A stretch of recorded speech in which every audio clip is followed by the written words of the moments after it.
Donc, pour ne pas rater ces épisodes, vous devez cliquer sur la cloche.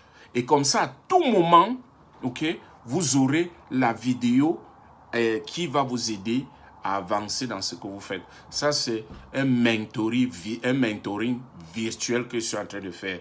Tu n'as pas besoin d'avoir un mentor. Tu peux juste avoir cette vidéo, appliquer exactement ce que je suis en train de vous dire et vous aurez les mêmes résultats.